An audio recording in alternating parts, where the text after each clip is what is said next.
Hello दोस्तों, नमस्कार। SM किसी चैनल में मैं आप सभी लोगों का दिल से बहुत बहुत स्वागत करता हूं। दोस्तों, फाइनली ऑफिशियली ब्रेकिंग न्यूज़ सामने आ चुकी है। जैसे कि 15 तारीख ऑलमोस्ट हर किसी को यहाँ पे पता चल ही गया था, बट फिर भी ऑफिशियल अनाउंसमेंट होना यहाँ पे बाकी था, जो कि आज के दिन यहाँ पे हो चुका है। एंड अभी पूरे ऑटो सेक्टर में हम लोग को हलचलें देखने को यहाँ पे मिलने वाली है। यस दोस्तों, यहाँ पे मैं बात कर रहा हूँ टेस्ला को लेकर। टेस्ला की फाइनली एंट्री यहाँ पे हो चुकी है। ठीक है, ऑफिशियली एंट्री यहाँ पे हो चुकी है। आप सभी लोगों को यहाँ पे पता ही, आप देख सकते हो Tesla open first India showroom in Mumbai Bandra Kurla complex. हम कह सकते हैं दोस्तों, मुंबई में इनका फर्स्ट शोरूम हम लोग को देखने को मिल रहा है। बहुत सारे आपके डाउट्स होंगे, आई नो, कि इनके गाड़ी का प्राइस क्या रहेगा, क्या सिर्फ मुंबई में इनका शोरूम रहेगा, इसके बाद कहाँ पे ये प्लान कर रहे हैं। ठीक है, सारी चीज़ों को हम लोग स्टेप बाय स्टेप कवर यहाँ पे करने वाले। बट सबसे इंपॉर्टेंट पॉइंट क्या है दोस्तों, तो आप देख सकते हो कि कुछ भी बोलो, ठीक है, आप कुछ भी रीज़न दे दो, बट इलॉन मस्क ने फाइनली अपने ही टर्म्स एंड कंडीशंस के मुताबिक यहाँ पे इंडिया में एंट्री कर ली। मतलब देखिए, आप सभी लोगों को पता ही है, नितिन गडकरी जी की बात करें तो उन्होंने तो ये साफ साफ कहा था कि भाई टेस्ला को अगर एंट्री करनी है, ठीक है, अभी की बात नहीं, आप देख सकते हो 2023 की बात है, कि if you make in China and want to sell it in India, तो उन्होंने कहा था कि हम अलाउ नहीं करेंगे। मतलब आप सभी लोगों को पता है ना, टेस्ला जो गाड़ी है उसका मैन्युफैक्चरिंग कहाँ पे होता है, चाइना में होता है। ठीक है, एंड वो चाइना से बनकर अगर आप इंडिया में बेचोगे तो वो नहीं चलेगा। आपको क्या करना पड़ेगा, इंडिया में आके मैन्युफैक्चरिंग करना पड़ेगा। ये प्रस्ताव नितिन गडकरी जी ने क्या किया था, टेस्ला के सामने, इलॉन मस्क के सामने यहाँ पे रखा था कि आपके लिए विन विन सिचुएशन है, वरना इसके अलावा टेस्ला की तो एंट्री इंडिया में यहाँ पे हो नहीं पाएगी। पर दोस्तों, हकीकत आप देख सकते हो, जैसे अभी मैंने आप लोगों को कहा कि इलॉन मस्क विदाउट यहाँ पे मैन्युफैक्चरिंग प्लांट ओपन करते हुए, आप देख सकते हो इंडिया में उन्होंने क्या कर दिया, टेस्ला की गाड़ी बेचना यहाँ पे शुरू यहाँ पे कर दिया है। नो डाउट इसमें काफ़ी सारा कैप भी है कि इतनी गाड़ी आप क्या कर सकते हो, बाहर से इंपोर्ट करवा सकते हो। उसके ऊपर जाना है तो आपके ऊपर टैरिफ लग जाएगा, टैक्स लग जाएगा। ये बहुत सारी चीज़ें हम लोग को देखने को यहाँ पे मिल रही है। ठीक है, और भी बहुत सारे कंडीशंस हम लोग को देखने को मिल रहे हैं। बट इंपॉर्टेंट पॉइंट क्या है दोस्तों, कि बिना मैन्युफैक्चरिंग के उन्होंने यहाँ पे गाड़ी ला दी। ठीक है, तो ये चीज़ हम लोग को फिलहाल तो देखने को यहाँ पे मिल रही है। और ये पॉइंट मैंने ऑलरेडी आप लोगों को बताया था कि जब ट्रंप इलेक्शन जीत जाएंगे उसके बाद ये चीज़ काफ़ी हद तक पॉसिबल यहाँ पे हो जाएगी, और वो चीज़ हुई भी। ठीक है, इसके बाद इन दोनों के बीच में झगड़ा हुआ है, वो नहीं हुआ है, वी डोंट नो भाई, पर्दे के पीछे बहुत सारी चीज़ें चलती रहती है। ठीक है, बट उन्होंने अपना काम करवा लिया। देन सिर्फ इतना ही नहीं, स्टारलिंक को भी वो इंडिया में लाते हुए देखने को यहाँ पे मिल रहे हैं।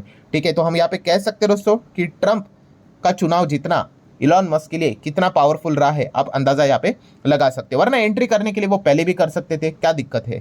तो यही चीज़ें हम लोग को देखने को यहाँ पे मिल रही है। देन अगर बात करें, सेम 2023 का ही डेटा है कि जहाँ पे नितिन गडकरी जी ने एक और वार्निंग भी दी थी, कौन सी, कि no driverless car for India.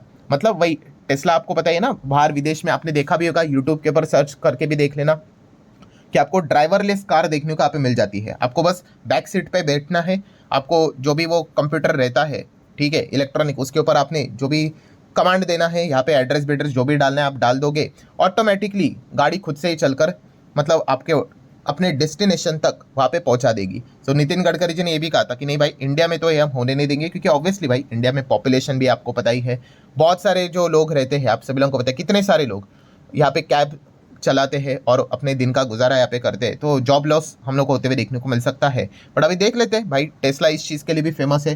अब ये होता है नहीं होता है, ये तो काफ़ी दूर की बात है, बट फिर भी इतना हम कह सकते हैं कि टेस्ला की एंट्री फिलहाल तो होते हुए देखने को मिल चुकी है।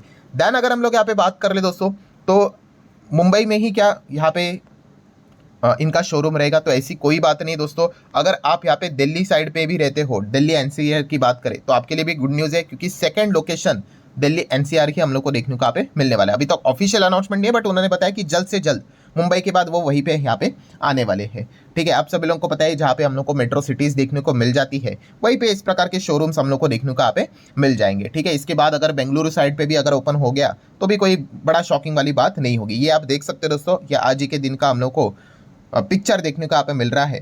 ठीक है, जहाँ पे ये टेस्ला का हम लोगों को इसका ओपनिंग देखने को यहाँ पे मिल रहा था। खबर तो आपको पता चल गई। अब बात कर लेते भाई बिजनेस के हिसाब से, मतलब शेयर मार्केट के हिसाब से, कि इतना बड़ा हेवी हाथी जितना कॉम्पिटिटर मार्केट में एंटर कर चुका है, तो ये किस किस को इम्पैक्ट मतलब करवाएगा, उनके बिजनेस को इम्पैक्ट करवा सकता है, किसको तकलीफ दे सकता है। तो स्टार्ट करते हैं दोस्तों। हमारे देश में अगर ऑब्वियसली हम सिर्फ यहाँ पे लिस्टेड स्पेस के हिसाब से ही कंपनीज की बात करेंगे, अनलिस्टेड के हिसाब से नहीं।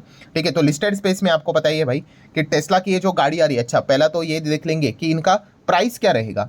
तो दोस्तों जो प्राइस है वो बोला जा रहा है दोस्तों कि इनका जो मॉडल वाई जो आ रहा है, स्टार्टिंग रहेगा 60 लाख से, या दोस्तों 60 लाख फॉर RWD वेरिएंट। ठीक है, अलग अलग वेरिएंट रहते हैं, आप सभी लोगों को पता है। अगर लॉन्ग रेंज RWD की बात करें वो तो ऑलमोस्ट 70 लाख के आसपास यहाँ पे रहेगा। ठीक है, मतलब 60-70 लाख, आप रफली ऐसा भी बोल दो भाई, 50-55 लाख के ऊपर की ही हम लोग को गाड़ी देखने को यहाँ पे मिलने वाली। तो काफ़ी महंगी गाड़ी है। हाँ, तो दुनिया में भाई बहुत सारी महंगी गाड़ियाँ आपको देखने को मिल जाती है। तो इसलिए ये पहला जानना इंपॉर्टेंट है कि भाई किस किस को ये मतलब कंपटीशन के हिसाब से तकलीफ दे सकता है। तो हमारे देश का नंबर 1 पैसेंजर व्हीकल में कौन सी कंपनी काम करती है दोस्तों, तो वो है मारुति। यस, मारुति की अगर बात कर ले, नंबर 1 कंपनी, आप सब लोग पता है, मोर देन 50% मार्केट शेयर कई सालों से इन्हीं के पास देखने को मिल रहा है पीवी सेगमेंट में। सो क्या मारुति को फर्क पड़ेगा? तो चलिए देख लेते हैं कि मारुति की सबसे कॉस्टलीस्ट गाड़ी कितने पे आती है। तो दोस्तों मारुति की जो सबसे कॉस्टलीस्ट गाड़ी आपको जो देखने को यहाँ पे मिल जाती है, ठीक है, वो है लगभग आप कह सकते हैं कि टॉप वेरिएंट ही पकड़ लेते हैं 29 लाख के आसपास, चलो 30 लाख ही पकड़ लेते हैं। ठीक है, ग्रैंड वेटारा देखा गया तो ये 20-21 के आसपास देखने को यहाँ पे मिल रहा है। ठीक है, बट जो है मारुति की सबसे टॉप नॉच जो गाड़ी देखने को मिल रही है वो 30 लाख के आसपास ही हम लोग को देखने को मिल रही है। और टेस्ला की गाड़ी की बात कितनी हो रही है? 60 लाख, मतलब डबल। ठीक है, सो हम यहाँ पे कह सकते हैं दोस्तों ये डेटा देखकर। ठीक है, अभी और नीचे जाएंगे तो आपको सस्ती गाड़ियाँ ही देखने को मिलेगी। मेन मुद्दे की बात है कि कॉस्टली गाड़ी कौन सी है, ये वाली। तो ये गाड़ी अगर कोई खरीदने का विचार कर रहा होगा, ठीक है, मारुति वाला, ठीक है, तो ये तो नहीं सोचेगा कि चलो टेस्ला के लिए जाते, क्योंकि टेस्ला की जो गाड़ी देखने को मिल रही है भाई वो 60 लाख की है, डबल है।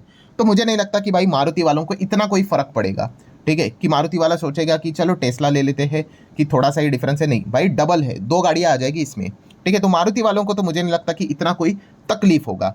देन दोस्तों अगर हम लोग बात करेंगे तो हुंडई सेकंड नंबर पे अगर हम बात करें तो मारुति के बाद हुंडई की गाड़ी इंडिया में सबसे ज़्यादा बेची जाती है। सो यहाँ पे अगर हम लोग बात करेंगे दोस्तों तो इनके जो गाड़ियाँ हैं, ठीक है, अभी ये अपकमिंग लिखा हुआ है, ठीक है, अभी तक आए नहीं है, बट हम कह सकते हैं कि जब भी आएंगे तो इनका प्राइस कितना है, 50 से लेके 65, यहाँ पे 40, और ये ऑलरेडी जो मार्केट में अवेलेबल है ये कितने की है, 46। सो हम कह सकते हैं भाई हाँ, इनको थोड़ा फर्क पड़ सकता है। ठीक है, नॉट एग्जैक्टली कि ये 60 और 46 में भाई बहुत अंतर होता है, बट फिर भी अगर कोई किसी को लेना ही है, अगर जाना ही है गाड़ी लेने के लिए, ठीक है, तो थोड़ा हम कह सकते हैं कि हाँ, इसका जो अंतर है वो टेस्ला की गाड़ी से कंपैरेटिवली कम है। और ये जो अपकमिंग आने वाली है, ठीक है, ये जो 6 वाला, तो ये तो भाई सीधा 65 के रेंज में देखने को मिल रहा है। 65 मतलब ये टॉप मॉडल रहेगा। ठीक है, और टेस्ला की तरह 60 के आसपास बताया जा रहा है। ठीक है, तो हाँ, हम कह सकते हैं कि भाई इनको थोड़ा बहुत तकलीफ तो हो सकता है। ठीक है, इसके नीचे के जो बाकी के मॉडल्स है वो आपको सस्ते देखने को मिल जाएंगे। देन आ जाते हैं दोस्तों टाटा मोटर की ओर। अभी टाटा मोटर की सबसे महंगी गाड़ी कौन सी है भाई? Harrier EV. ठीक है, टेस्ला भी ईवी है, आपको पता ही है कितने की है, 30 लाख के ऊपर।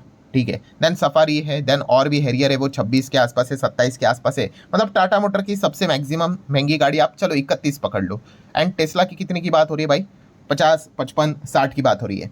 सो कोई दिक्कत की बात नहीं। बट ये तो टाटा मोटर सिर्फ नॉर्मल बात हो गई भाई। टाटा मोटर में आपको बताइए सबसे बड़ा जो बिजनेस उन्होंने खरीदा था जैगवार लैंड रोवर का।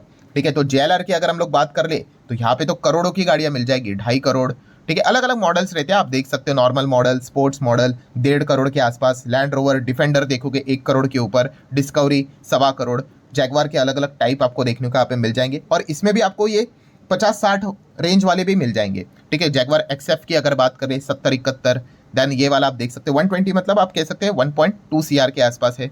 देन ये वाला देख सकते हैं 73 लाख है। लैंड रोवर डिस्कवरी स्पोर्ट 68-70 के आसपास है। हाँ, तो यहाँ पे हम कह सकते हैं भाई कि टेस्ला इनको परेशानी दे सकता है। ठीक है, और वो जो मॉडल की हम लोगों ने बात की टेस्ला का Y मॉडल, ठीक है, आई गेस वही सबसे सस्ता रहेगा, शायद से 60 लाख के आसपास। ठीक है, उसके अलावा आपको और भी जो मॉडल जैसे कि लॉन्ग रेंज हम लोगों ने देखा वो तो 68 की बात हो रही थी, और भी अलग अलग आएंगे मॉडल्स। ठीक है, सो हम यहाँ पे कह सकते हैं नो डाउट ये जो कॉस्टली मार्केट में जो कंपनियां काम करती है उनके लिए यहाँ पे कंपटीशन यहाँ पे बढ़ने वाला है। तो अभी तक हम लोगों ने मारुति देख लिया, हुंडई देख लिया, उनको इतना कुछ तकलीफ नहीं। हाँ, हुंडई के लिए चलो शुरुआत के जो 1-2 गाड़ियाँ थी, हाँ उनको तकलीफ होगी। टाटा मोटर में भाई JLR सेगमेंट में काफ़ी खलबली यहाँ पे मच सकती है, जो कि आप यहाँ पे देख सकते हो। ठीक है, और भी है, ये देखो, अगर मैं लिस्ट अगर आपके सामने रख दूँ, ये देखिए आपको ऐसे बहुत सारे वो लैंड रोवर, रेंज रोवर उसी में आप लोगों को देखने को मिल जाएगा। देन बात कर लेते हैं महिंद्रा को तकलीफ होगा क्या? तो महिंद्रा का सबसे कॉस्टलीस्ट गाड़ी अगर आप देखोगे तो 30 लाख के रेंज में देखने को यहाँ पे मिल रहा है। और टेस्ला की बात कर रहे तो 60 के रेंज में देखने को मिल रहा है। भाई ये तो डबल है। तो लगता तो नहीं भाई कि कोई 30 की गाड़ी लेने का डायरेक्ट 60 का गाड़ी का प्लान करेगा, काफ़ी मुश्किल यहाँ पे हो सकता है। सो महिंद्रा में भी शायद से लग तो नहीं रहा है कि इतनी दिक्कत यहाँ पे होगी। बाकी की गाड़ी आप देख सकते हैं तो 20-30 के ही आसपास आ जाती है। तो स्टडी अगर करनी है दोस्तों तो बेसिकली आप यहाँ पे कह सकते हो कि टाटा मोटर को ही थोड़ा ज़्यादा स्टडी करना पड़ेगा एंड थोड़ा सा आप चाहो तो हुंडई को भी स्टडी करोगे, देख लेना भाई उनका ईवी परफॉर्मेंस कैसा रहता है, उनकी गाड़ियाँ कितनी बिकती है, उस हिसाब से आपको एक अंदाजा यहाँ पे आ जाएगा। देन दोस्तों अगर हम लोग बात करें दोस्तों तो एक और कंपनी इसको आप स्टडी कर सकते हो जिसका नाम है लैंडमार्क। यस, लैंडमार्क कार आप सभी लोगों को पता है हाल ही में ये कंपनी लिस्ट हुई थी। और ये कंपनी क्या काम करती है, ये कोई गाड़ी नहीं बनाती है। यस, ये रिटेल का काम करती है। मतलब भाई आप गाड़ी बनाओ, हाँ डीलरशिप टाइप का काम, ठीक है। हमारे शोरूम में आप अपनी गाड़ियाँ रख लो, तो इनके पास पार्टनर्स देखिए, मर्सिडीज है, जीप है, फॉक्सवैगन है, होंडा है, ठीक है। देन रेनॉल्ट की बात कर ले, चाइनीज BYD की बात कर ले, किया, देन MG मोटर की बात कर ले, महिंद्रा की बात कर ले, अशोक लेलैंड की बात कर ले, ठीक है। मतलब ये इनके पास हम लोग को डीलरशिप देखने को मिल रही है। सो नेक्स्ट क्वेश्चन यही रहेगा कि क्या यहाँ पे ये टेस्ला का भी मतलब डीलरशिप इनके पास आएगा कि या फिर टेस्ला अपने हिसाब से यहाँ पे चलेगा। तो ये देखने वाली बात है। तो इसीलिए लैंडमार्क कार को भी आप लगे हाथ थोड़ा बहुत क्या कर सकते हो, अपने रडार के ऊपर यहाँ पे रख सकते हो। मतलब कंक्लूजन क्या है कि जो टेस्ला की एंट्री हुई है, 2 से 3 कंपनी, 2 कंपनियां अपने कार सेगमेंट में फोकस में रखनी है। सबसे ज़्यादा तो टाटा मोटर ही रहेगा जहाँ पे भारी टक्कर है JLR सेगमेंट में। एंड थोड़ा सा आप हुंडई के टॉप नॉच जो मॉडल देखने को मिल रहे हैं, अपकमिंग मॉडल, वहाँ पे देख सकते हो कि उनकी बिकवाली कितनी रहती है वो। एंड लगे हाथ थोड़ा सा लैंडमार्क कार को भी फोकस में रख सकते हो कि क्या टेस्ला से रिलेटेड उनको कोई चीज़ें मिलेंगी या नहीं मिलेगी। चांसेस तो कम ही लगते हैं, बट फिर भी थोड़ा बहुत फोकस आप यहाँ पे रख सकते हो। सो आशा करता हूँ दोस्तों वीडियो हेल्पफुल लगा होगा। आप चाहो तो इसको लाइक एंड शेयर कर सकते हो। मिलते हैं अगले वीडियो में, तब तक के लिए बाय बाय।